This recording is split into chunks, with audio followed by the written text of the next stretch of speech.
यहाँ पे देखिए एक क्वेश्चन दिया गया है कि if sum of all zero of the polynomials 5x² minus bracket में 3 plus k x plus 7 is zero, then zero of the polynomials 2x² minus 2 bracket में k plus 11 x plus 13 are.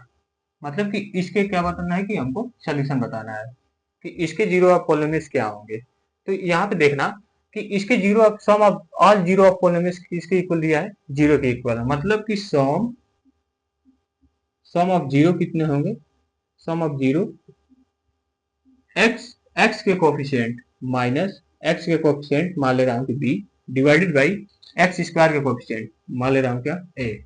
ये किसके equal है, zero के equal है। यहाँ पे दिया है ना, तो जीरो के इक्वल।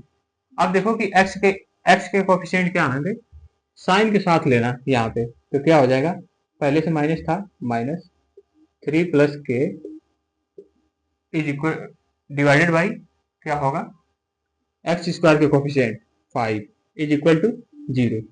ठीक, यहाँ से मैं क्या करूंगा कि अगर के की वैल्यू निकाल लूं यहाँ से, तो यहाँ पे के की वैल्यू पुट करूंगा तो ये क्या बन जाएगी, क्वाड्रेटिक पोलिनोमियल बनेगी। ठीक ना, तो यहाँ से के की वैल्यू निकाल लो पहले, तो क्या हो जाएगा, ये देखो माइनस माइनस प्लस हो जाएगा, तो 3 plus k is equal to 5 को इधर लाओगे तो क्या हो जाएगा, जीरो। मतलब कि यहाँ से के की वैल्यू क्या आ गई, -3 आ गई। ठीक, -3 को मैं इसमें पुट करूंगा के की जगह पे, तो जैसे ही पुट किया तो क्या होगा, जैसे ही माइनस के की वैल्यू पुट किया तो क्या हो जाएगा, यहाँ पे देखना 2x² माइनस 2 ब्रैकेट में -3 प्लस 11 x प्लस 13, ये होगा ना।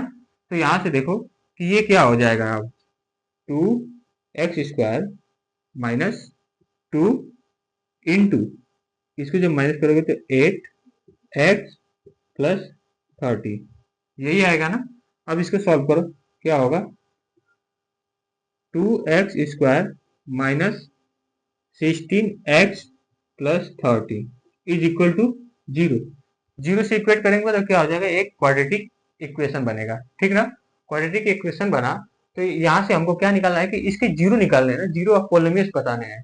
तो यहाँ से मैं क्या करूंगा कि जब स्प्लिटिंग द मिडिल टर्म के थ्रू चलूंगा, तो यहाँ से देखना पहले पहले ये देखो कि इसमें तीनों टर्म में क्या कॉमन है, टू कॉमन है ना। अगर मैं टू बाहर निकाल दूं तो क्या हो जाएगा, देखो इसको जब टू से बाहर निकालूंगा तो यहाँ से टू निकलेगा बाहर, x² माइनस यहाँ पे -8x plus 15 is equal to zero, ये बचेगा। तो ये देखो कि अब स्प्लिटिंग द मिडिल टर्म के थ्रू चलेंगे, तो यहाँ पे देखो कि 15 का क्या करेंगे, प्राइम फैक्टराइजेशन करेंगे, तो क्या होगा 3 × 5, ये आया ना। तो यहाँ पे देखो क्या होगा, x² minus 3x minus 5x plus 15 is equal to zero, ये हो गया x²। अब यहाँ से कॉमन क्या निकलेगा, x कॉमन निकलेगा, तो x एक ब्रैकेट में क्या बचा, x माइनस 3, यहाँ से मैं कॉमन क्या निकाल लूंगा, 5 माइनस 5 x माइनस क्या बचा 3 इज इक्वल टू जीरो, ये बचा ना।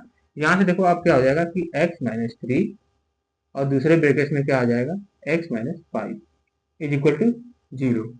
तो यहाँ से जब हम क्या करेंगे कि इसके जीरो पोलिनोमियल्स निकालेंगे, तो x इज इक्वल टू क्या होगा, x इज इक्वल टू क्या होगा, यहाँ से देखो यहाँ से एक 3 आ गया और यहाँ से एक 5 आ गया, मतलब कि x की वैल्यू 2 आ गई। ठीक ना, तो 3 5, ऑप्शन कौन सा सही है, ऑप्शन देखो ए वाला 3 और 5, यही इसका क्या होगा, एक जीरो पोलिनोमियल।